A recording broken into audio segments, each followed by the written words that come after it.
What's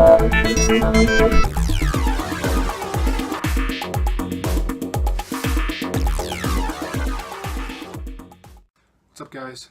Today we're going to talk about how both the left and the right change their narrative on a certain issue or topic depending on who they're talking to or what their argument is at the time.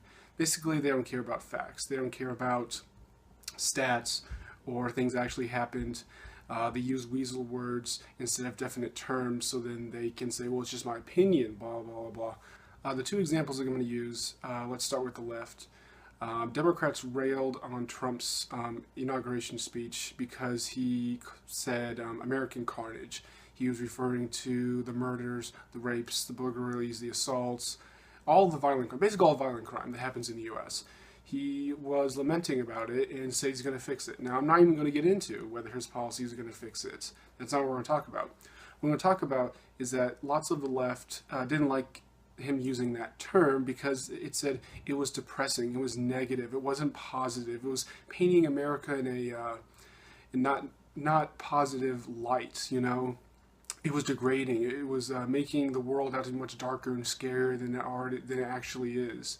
You know, or when he talks about the plight of some blacks in America, how they live in crime-ridden neighborhoods, they can't defend themselves, the police don't care, you know, and just blah, blah, blah, you know, just general things that most Americans know actually fucking happens. Like, there's no denying that it fucking happens, and Democrats admit this all the time.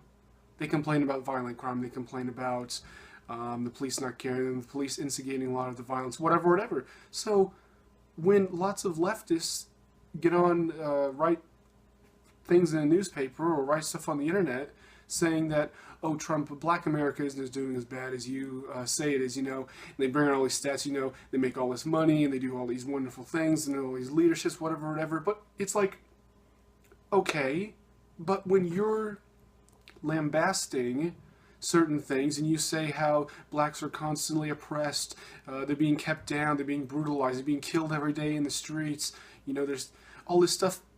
You did a total 180 on what you say black America, quote unquote, blacks in America. You did a total 180 depending on your argument. When you're against Trump, you're saying actually it's not as bad as he says it is. Black America's actually doing pretty good. We actually made all these gains, you know, in monetary gains and standard of living and blah, blah, blah.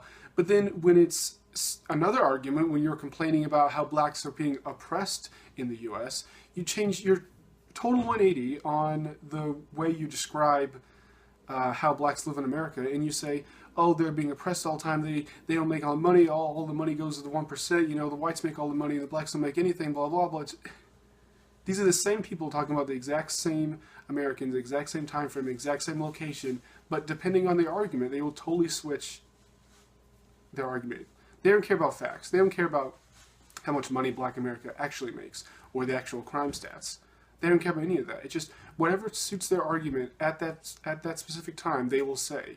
And then when you call them out on it, actually none of them are able to refute. When I pull out this double standard that they have, they don't know what to say. They make up some excuse, or they insult me, or they call me a name, or whatever, and then that's in the end of it. It's just like, if my view is so ignorant, then wouldn't it be really easy to refute them? You could just do it in a couple seconds. It wouldn't take you very long at all. You put all these stats out would just be definitive that no, you are wrong. But no one I talk to can do that.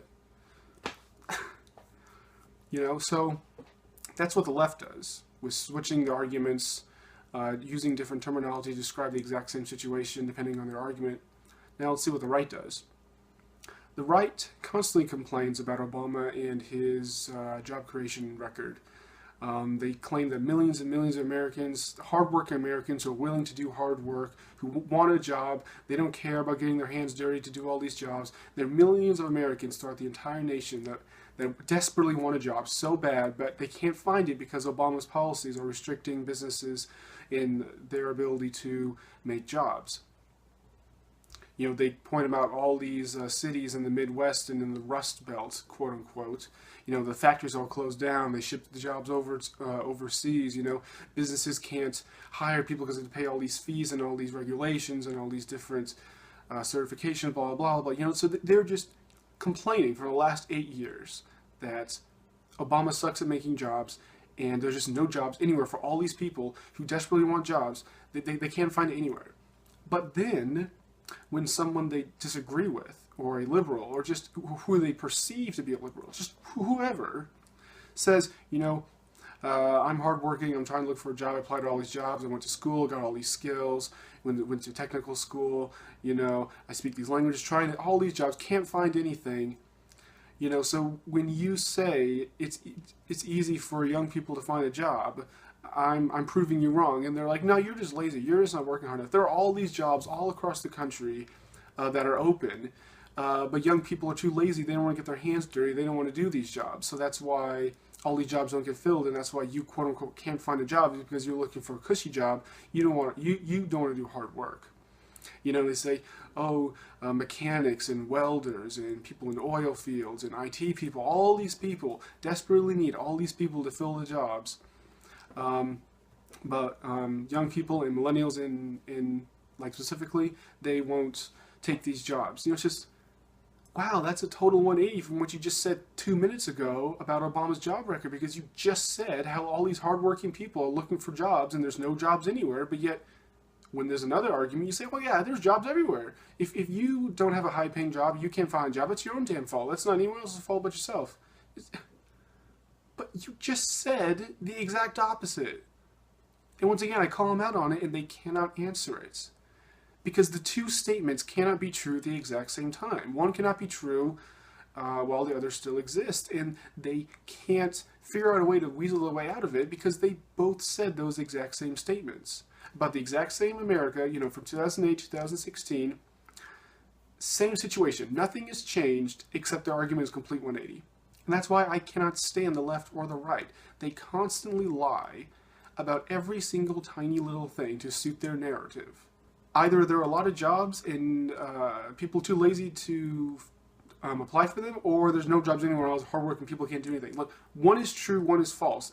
They cannot both exist. So when you said both of them, that means one of the times you're telling the truth and one of the times you're lying. Same thing with the Democrats.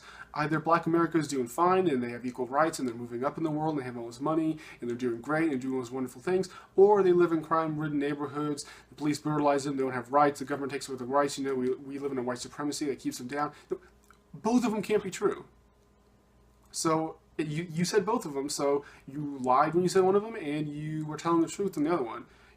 So I can't stand them. I cannot stand people who know they're lying, but they say it anyway because it suits their political goals at the given moment, or help them in their arguments, or it will better their political party, not the other guy's political party. Like, they have no standards, no morals whatsoever. They will never admit they're wrong. They are always weasel their way out of saying, oh, I wasn't lying, it was just different. I was just saying something different. It was a different time, it was taken out of context, whatever. They always try to weasel their way out of it. When's the last time you saw Trump said, you know what, I said this thing a couple weeks ago and I was dead wrong. Just wrong. When has he ever admitted that? Ever. Like with the whole birther thing. Like, even that was just the most half-ass apology I ever heard of. He didn't say, I straight up made up shit for years and years to discredit Obama. And then it turns out, he was born in this country. He's never going to fucking do that. And I think to myself, I want to know what's in the heads of these people. These people who constantly lie for their own party or lie to better their argument in a given time, and then when they get called out, they backtrack. Just like, if you have to lie all the goddamn time in any single conversation or argument or discussion you have, why would you adhere to that ideology? You would know it's wrong because you can't argue it based on the facts and the stats. You have to make up shit all the time. It's just so fucking amazing that these people cling to these ideologies that are inherently flawed. Both parties do not work. They have a proven track record over decades and decades of not working, not fixing the issues in this country, not serving the vast majority of Americans, and only serving the 1%, and only delaying problems until the next generation has to deal with it, and just not following the Constitution. Both parties are just complete shit. They're just complete and utter fucking shit. And yet the vast majority of Americans will vote Republican or Democrat. It's just like, and then when someone calls you out on it, you can't refute them. You can't refute their stats or their argument. You have to call them names. You have to insult them. You have to try to silence them. And it's just like, if you're so right, why is that your only defense? If they're so wrong, so ignorant, just complete retards, then why can't you defeat their argument? Why is their argument seemingly unbeatable? Because the only thing you can do is call names at it.